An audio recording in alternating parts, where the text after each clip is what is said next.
Halo guys, welcome back to our channel Alam Lestari Sumut. Jadi di video kali ini seperti biasa saya Radit Manalo bersama Pak Adi Indah. Jadi di video kesempatan kali ini kita mau coba explore beberapa tempat di Mandoge, Tanah Jawa. Sebenarnya tujuan utama kita adalah air terjun Katasa dengan jembatannya yang unik. Tapi karena menuju tempat air terjun Katasa, kita melewati beberapa spot lagi seperti air terjun yang lainnya. Jadi rencananya sebelum ke tujuan utama kita air terjun Katasa, kita mau melewati beberapa tempat. Tapi itu rencananya, kita nggak tahu, siapa tahu kita langsung ke air terjun Katasa. Oke, kami berdua akan berangkat dan kita masih di base camp. Oke, penasaran bagaimana videonya? Simak terus ya, let's go.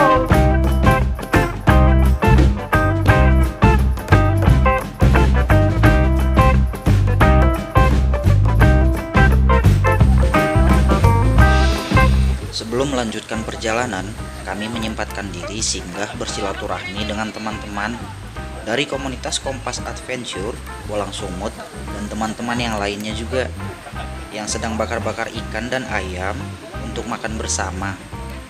Dan kami pun ikut makan bersama dengan teman-teman para pecinta alam ini.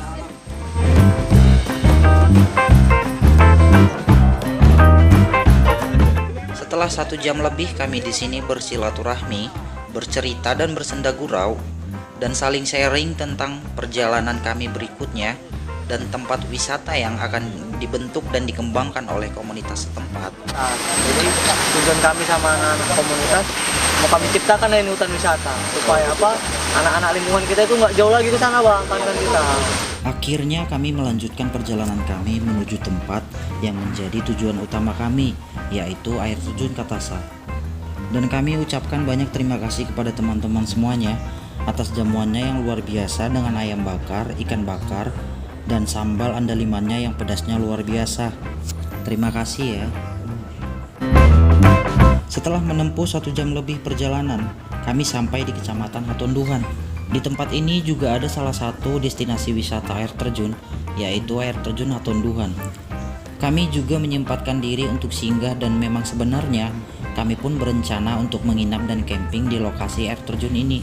Tapi setelah kami sampai di sana, ternyata sebuah pondok yang dulunya ada di lokasi tersebut ternyata sudah tidak ada lagi, yang tadinya menjadi harapan kami untuk tempat camping di lokasi tersebut. Dan akhirnya kami urungkan niat untuk turun ke bawah ke lokasi air terjun Hatonduhan, karena lokasi air terjunnya cukup jauh ke bawah dan kendaraan harus tinggal di atas. Dan tentu kami merasa tidak aman meninggalkan barang-barang di atas karena tidak ada orang lain di lokasi ini. Dan akhirnya kami melanjutkan perjalanan langsung ke tujuan utama, yaitu air terjun Katasa. Medan yang kami lewati cukup menantang, dan karena sebagian jalan di sini juga sedang dalam pembangunan, yang membuat kami harus mengambil jalan di areal perkebunan. Jalanan di sini membuat kami cukup lama di perjalanan, karena beberapa kali kami terjatuh, dan ada beberapa bagian jalan yang tidak bisa dilalui oleh kendaraan kami dengan berboncengan karena pasirnya yang sangat tebal. Karena motornya nggak bisa boncengan, jalanannya pasir semua tuh. Tuh jalanannya pasir semua. Minimnya orang di perkebunan saat itu membuat kami beberapa kali tersesat atau salah jalan di tengah perkebunan sawit ini. Halo guys, jadi di sini kita kesasar ya. Kita sekarang berada di tengah perkebunan, udah nggak ada jalan lagi. Kita benar-benar kesasar. Kita nggak tahu ini ada di mana. Jadi kita sekarang udah kehabisan jalan. Soalnya ini jalannya jalan perkebunan ya, nggak ada marka jalan, nggak ada permode. Jadi kita hanya modal nanya-nanya doang. Tapi ini kita mau cari lagi. Dan sekarang udah sore ya, sekitar jam 5. Ayo. Tapi uniknya di sepanjang jalan perkebunan kami disuguhi penampakan tanaman suek hampir di sepanjang jalan perkebunan, yang mana suek adalah tanaman fase vegetatif dari tumbuhan Amorphophallus atau bunga bangkai, yang artinya di tempat ini bukan tidak mungkin tumbuh bunga bangkai dari tumbuhan Amorphophallus. Setelah beberapa kali kami tersesat dan berkeliling di perkebunan sawit ini, singkat cerita akhirnya kami sampai di tujuan kami, yaitu air terjun Katasa. Oke guys, jadi kita udah nyampe di jembatannya ya. Setelah kita udah keliling-keliling berjam-jam dan kesasar kesana kemari dan terjebak di tengah perkebunan, Akhirnya kita sampai di jembatannya ya teman-teman ya. Dan beginilah penampakan jembatannya.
Namun kami sampai di sini hari sudah sore dan tentunya kami tidak punya waktu banyak untuk mengambil video dan mendokumentasikan keindahan alam ini. Dan kami juga nggak sempat lagi menerbangkan drone karena hari sudah mulai gelap.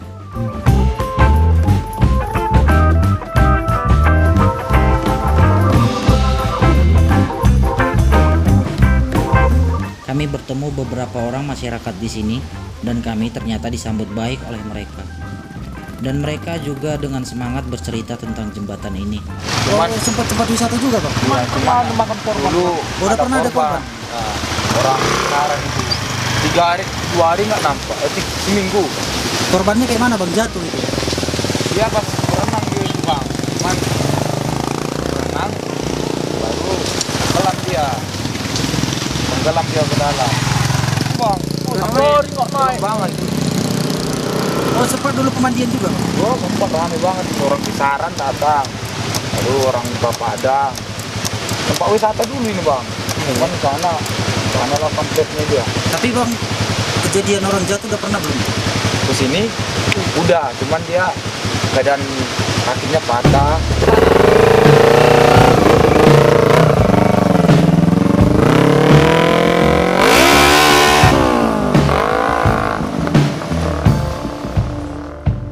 Ada bilangnya kalau dikasih pengaman dia Bang, ini kan pada punya lahan sawit semua. Nah, ini kan seberang itu udah kebun. Itu kebun itu nggak dikasih jalan dia untuk memanen sawit yang ini. Nah, sawitnya diseberangin ke sini dia, itu Bang. Oh, berarti kalau pasang pengaman terhalang? Iya, terhalang dia. Jadi nggak bisa, motornya nggak bisa lewat ke sini, nyebrang. Tidak terasa hari sudah semakin gelap. Sementara kami belum tahu akan menginap di mana. Karena sempat awalnya kami juga berencana mendirikan tenda di areal air terjun Katasa. Tetapi lokasinya harus turun ke bawah jembatan dan juga beberapa orang penduduk di sini merekomendasikan agar tidak menginap di sini karena banyak cerita-cerita horor di tempat ini dan juga bahayanya air banjir dari sungai di bawah jembatan. Namun kami masih bingung untuk menginap di mana sampai akhirnya kami bertemu 4 orang yang sedang mengunjungi jembatan ini juga. Yang ternyata 2 orang di antara mereka adalah orang Siantar juga, sama seperti kami. Mereka sedang berkunjung ke rumah temannya, yaitu Iman dan Fahri. Setelah sempat kami berpikir untuk kembali ke tempat tadi siang kami bersilaturahmi untuk menginap dan camping di sana. Tetapi kalau mau ke sana, kami membutuhkan waktu 1 jam lagi untuk sampai di sana. Singkat cerita, kami bertemu lagi dengan Iman dan Fahri yang sedang mengantar teman mereka ke simpang jalan besar yang akan pulang ke Siantar. Akhirnya kami meminta izin kepada Iman dan Fahri untuk menginap di tempat mereka. Dan bersyukurnya mereka mengizinkan kami untuk ikut dengan mereka. Setelah selesai mengantar teman mereka yang akan pulang ke Siantar, kami jalan lagi menuju kampung proyek, yaitu kampung di mana Iman dan Fahri tinggal. Namun kami ke kampung proyek bisa dibilang melewati jalan keliling atau mengikuti arah jalan raya, yang artinya kami harus melewati jalanan yang sudah kami lewati tadi siang, yang membuat kami beberapa kali terjatuh dan juga tersesat. Namun itu tidak jadi masalah, daripada kami tidak ada tempat untuk mendirikan tenda dan juga dekat ke air terjun Katasa untuk kami kembali esok pagi. Singkat cerita, sampailah kami di kampung proyek, yaitu di rumah Iman. Tak disangka kami sungguh tidak menduga, karena ternyata kami disambut dengan sangat baik oleh keluarga Iman. Kami bahkan disuguhi kue dan makanan lainnya.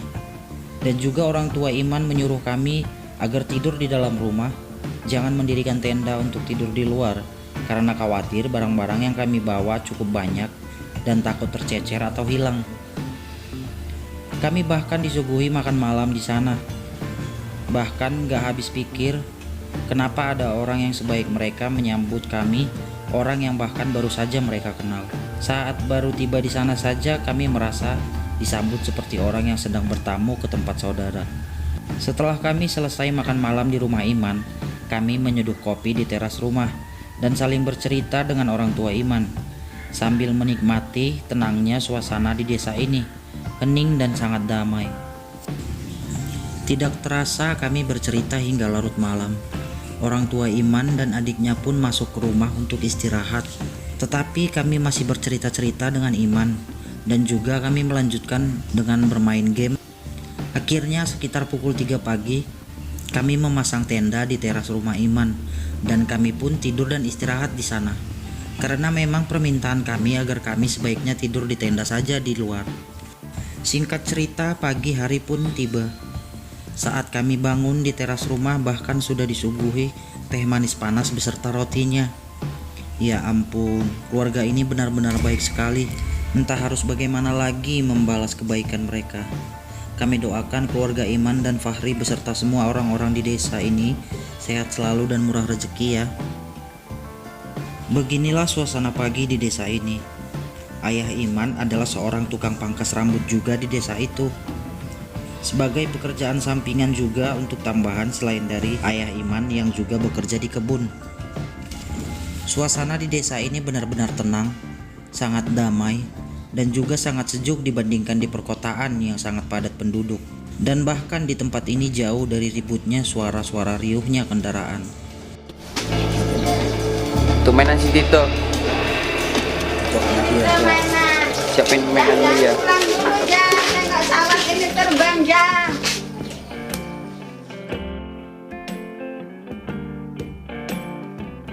Ingin rasanya tinggal di sini. Sepertinya tempat ini membuatku betah.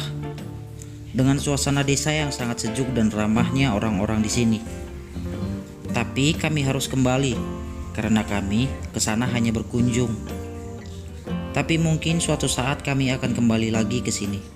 Semoga kelak kami bisa membalas budi orang-orang baik yang ada di sini. Mungkin suatu saat kami akan ke sini lagi, karena orang-orang di sini membuat rindu ingin kembali ke sini. Kami mengucapkan terima kasih sebanyak-banyaknya kepada Iman dan keluarga yang telah bersedia menerima kami di desa ini, dan yang telah bersedia memberikan kami tempat untuk beristirahat. Dan juga terima kasih banyak atas semua kebaikannya kepada kami. Sampai-sampai kami makan malam dan sarapan pagi pun di sini. Akhirnya setelah selesai sarapan pagi, kami pun pamit untuk pergi dan kembali ke air terjun Katasa.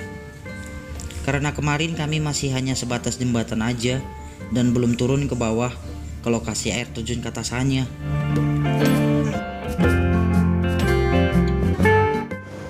Akhirnya kami melanjutkan perjalanan langsung menuju lokasi. Namun, kali ini kami tidak lagi hanya berdua, karena kami diantar langsung dan ditemani oleh Iman dan Fahri.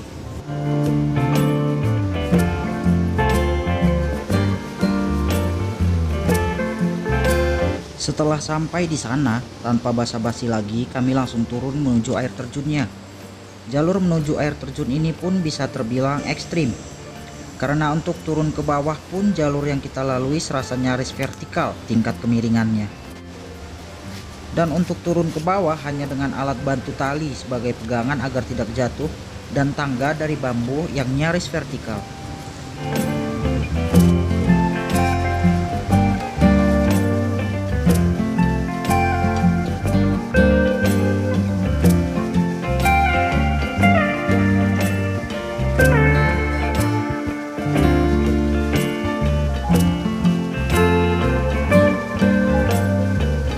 Namun lelahnya melewati jalur ini terbayarkan dengan pemandangan di tempat ini.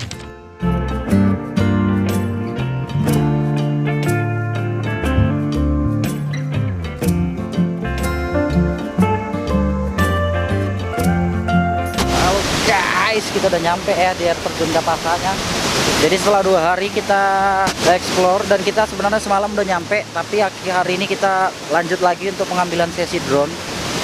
Dan beginilah air terjunnya dan beginilah di bawah. Jembatannya ada di atas.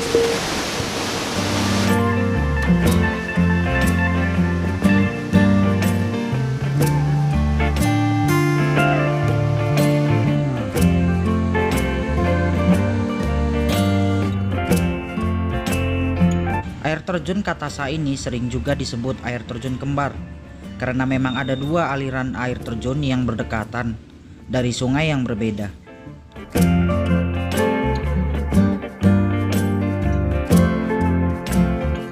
Air terjun ini berada di Desa Pancur Napitu, Nagori Bayu Bagasan, Kecamatan Hatonduhan, Kabupaten Simalungun.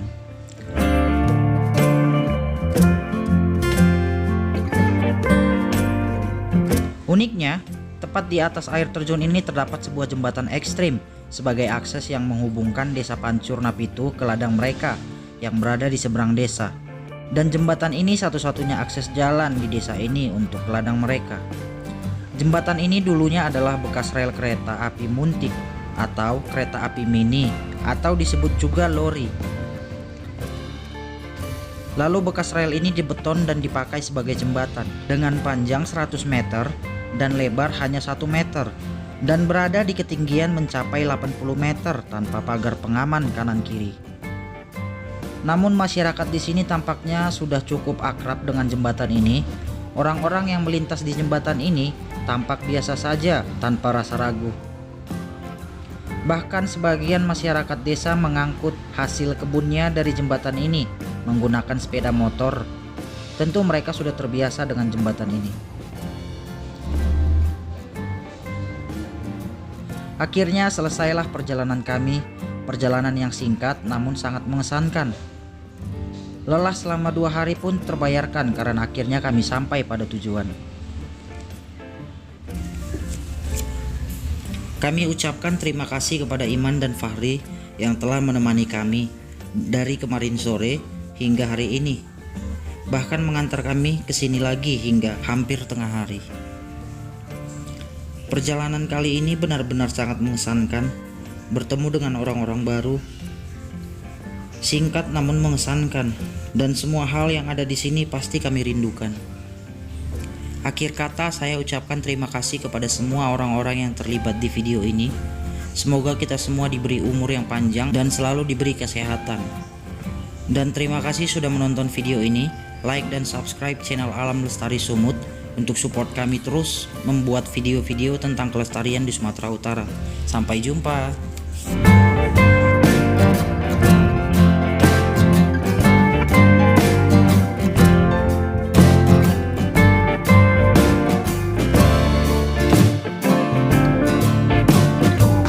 Sendiri diam gitu, jadi terjun jalan apa kayak apa itu apa sama sengaja tapi aku ya kita udah nyampe